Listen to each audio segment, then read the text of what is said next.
Welcome to QRPod. Sara, ti çfarë ndodhi këtë open day që kishim? Unë e di për të ja u tregoj. Përshëndetje dhe mirë se vini në këtë episod të radhës të Curiosity Roots Podcast. Siç ju e dini tashmë, unë jam Leo Dhe unë jam Sara. dhe sot ne jemi me Xhenin. Gjeni është maturante dhe ishte pjesë e open day dhe shprehu dëshirën për ta njohur Curiosityn pak më nga afër. Por më në detaje do pyesim Gjenin. Gjeni, si ndihesh njerë si fillim? Ta ndihem mirë, kam parë kolegjin Curiosity nga afër dhe më ka surprizuar sepse është ambienti shumë i këndshëm. Ndihesh mirë. Kam parë disa laboratorë që unë isha interesuar t'i shihja dhe më kanë pëlqyer. Nuk është se kam shumë informacion sepse ishte open day, ishte dita ime e parë që vija në këtë universitet, por më ka pëlqyer shumë. Deri diku ka arritur përshmëritë që ti kishe për një universitet. Po. Gjeni, mund ta tregosh pak për veten dhe si po e përjeton këtë periudhë si maturante? Është fundi i gjimnazit edhe është një miks emocionesh. Nga një anë janë streset e provimeve, presioni për të zgjedhur një universitet dhe një degë të mirë që do të duhet për të ardhmen. Dhe nga ana tjetër është edhe entuziazmi për një të ardhme, për diçka, për një hap më tej. Po përpiqem ta shijoj këtë moment. Siç duhet ta bësh. Çdo gjë po nuk e shijove pak, po nuk e bëre me pak pasion, nuk të ecën mbar, kështu që është shumë e rëndësishme.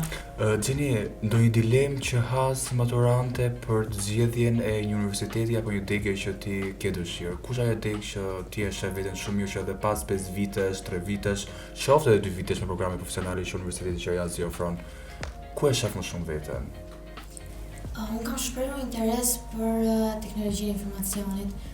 Po ashtu si plan B kam edhe ekonominë, por që do shohim. Do shoh se ku jap më mirë unë. Pastaj përsa i përket dilemës kryesore që kanë maturantët është të gjejnë fushën edhe degën ku ata japin maksimumin e tyre.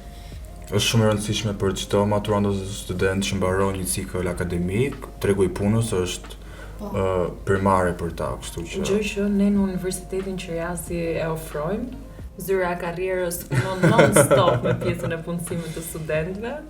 kështu që gjithë studentët që mbarojnë këtu janë në marrëdhënie pune dhe nëse Gjeni do zgjedhë të studiojë këtu, e ke të garantuar një vend pune. Dhe për çdo maturant tjetër, jo vetëm për Gjenin. Prandaj edhe Universiteti Curiosity është në listën time të zgjedhjeve të universiteteve. Atëherë për të qëndruar pak këtu, kush janë kriteret më të rëndësishme për ty për të zgjedhur një universitet? Disa nga kriteret që mendoj unë se janë primare për të zgjedhur një universitet janë mundësia e zhvillimit të mësimit edhe praktikës, teorisë dhe praktikës, ambienti dhe oraret.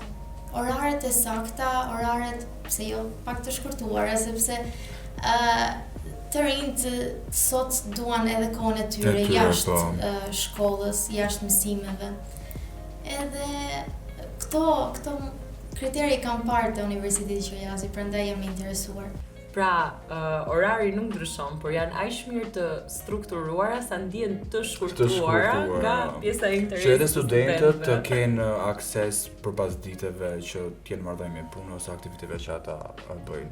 Duke qenë që përmendë pak praktikën, Gjeni, sa ndikim ka tek ty si maturante që zgjedh një universitet pjesa e praktikës? Për mua ka shumë ndikim, ashtu besoj edhe për maturantët e tjerë, sepse teoria që jepet në shkolla pa praktik nuk është mjaftueshëm. Po tek pjesa pedagogjike, pra sa rëndësishme është për ty marrëdhënia dhe mirëkuptimi që do marrësh nga pedagogët përgjatë studimeve tua në universitet?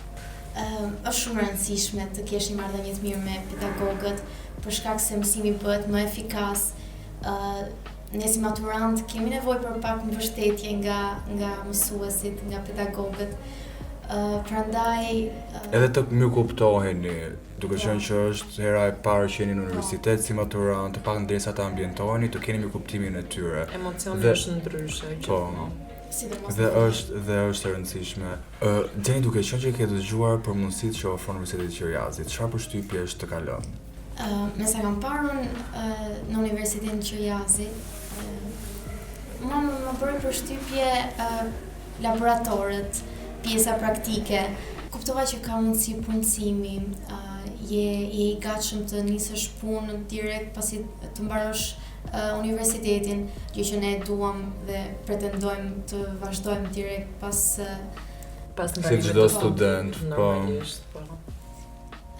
deri tani këto. Dhe je kënaqur me pak fjalë. Gjeni, si do ishte përvoja jote ideale në universitet?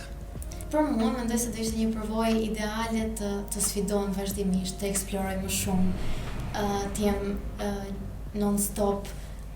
Me studentë të Po. kesh informacione të detajuara që ty të bëjnë sens edhe pasi ti të kesh përfunduar. Duke kërkuar më shumë nga vetja, të jem më sociale. Këto në përgjithësi. Ato që dëshirojnë të gjithë. Çdo kush. Unë doja të dija çfarë do i sugjeronte Gjeni maturantëve që janë në të njëjtin pozicion si ty tani. Për bashkëpunëtarët e mi, do thoja që mos ta stresonin veten për zgjedhur degën që duan. Të eksplorojnë sa më shumë, të shohin sa më shumë, të dëgjojnë sa më shumë këshilla dhe në fund të zgjidhin atë që Ato me vërtet ndihen të Po. aftë për ta kryer një Po. program që ata duan. është një periudhë e bukur, mos u stresoni, keni një të ardhmë shumë bukur përpara. Kështu. Më e keqja iku që është gjimnazi dhe Po. provimet e maturës. Maturës. Sa e rëndësishme është për ty pjesa e të qenurit pjesë e një komuniteti, se kjo është një gjë që universitetet përgjithsisht ta ofrojnë. Dhe është diçka shumë e re. Është e re, pa eksploruar, është shoqëri njerëz që ndoshta nuk do të të shkonte mendja më përpara që do rrije. Si e pret këtë gjën? Tani më duket pak weird. Shoqëria, komuniteti që do kem në universitet. Do jenë ndryshe. Besoj se do jenë ndryshe. Nga 9-vjeçarja në gjimnaz, pothuajse ishim të njëjtët. Nuk është se kishim shumë ndryshim, por në universitet më duket komplet botë tjetër. Do ketë një ndryshim shumë të madh. A është exciting për ty kjo gjë? Po, Apo e ke pak me frikë? deri diku. Gjeni është person social që ka dëshirë të njohë njerëz të rinj, të shpenzojë kohë me njerëz të rinj apo thjesht don atë kohën tënde të mbarosh mësimin edhe si është Gjeni? Unë jam sociale me një grup të vogël shoqëror. Jam e dyanshme dhe dua të qetësinë time. E do ato zhurmën ku je bashkë me grupin. Po. Gjeni, duke qenë që përmendej që studentët ose shokët e klasës që ke pas nga 9 vjeçar ke pasur disa në gjimnaz, si është kjo ndjenja që ti do shkëputesh nga shumica prej tyre dhe vazhdosh jetën në universitet, ne dim shumë mirë që pas përfundimit maturës, jo me gjithë do kemi më komunikim. Si do mundohesh ta menaxhosh me pak fjalë? Nuk e di për të tjerët, por nuk është se do kisha problem të krijoj shoqëri direkt pas gjimnazit, sepse kam ndruar edhe klasën gjatë periudhës së gjimnazit edhe kam krijuar shoqëri direkt Të re edhe me Po. njerëz të rinj, kështu që me njerëz të rinj edhe Okej, interesante. Gjeni qenë ka goxha open-minded do thoj po, edhe të këtë njohë do i njerëz të sugjeron rinj dhe kjo është gjitha. shumë e mirë. Të Absolutisht. njohësh njerëz të rinj nuk të bën as pak problem në jetën tënde. Pastaj nëse ata janë të duhurit i mban ose si janë, mirupafshim. Gjeni, këto ishin pyetjet, ne tani do kalojmë tek raundi jonë i preferuar, Quick and Fire Round, janë disa pyetje të shpejta me përgjigje të shpejta. Nëse si mbaron fiks në 1 minutë kohë, ke një dënim për të kryer në fund. Fillojmë. Gjeni, karrierë apo pasione? karrierë, Ambicia apo rehati? ambicie, Rregull apo kaos? rregull, Lider apo ndjekës? lider, Eksperiencë apo diplom? eksperiencë, Teori apo praktik? praktik, Not apo njohuri? njohuri, Sfida apo lehtësime?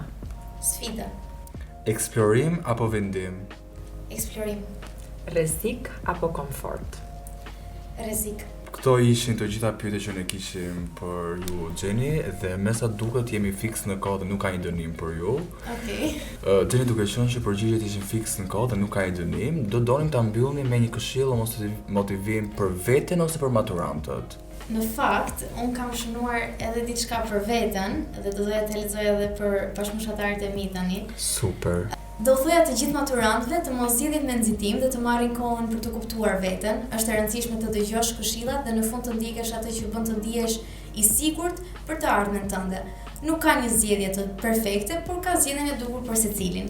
Shumë faleminderit Gjeni që ishe pjesë e këtij episodi dhe na dhe këtë mesazh kaq të bukur dhe jemi falendërues që e pat kërkesën që bëm për të pasur një të ftuar maturant për podcastin ton dhe erdhe shpreh dëshirën këtu në institucion gjatë Open Date. Dhe nëse dikush tjetër është interesuar për të kaluar të njëjtën eksperiencë si Gjeni, ju lutem na kontaktoni. Ne do të shihemi sërish të premte që vjen në orën 18:00 dhe deri atëherë shihemi.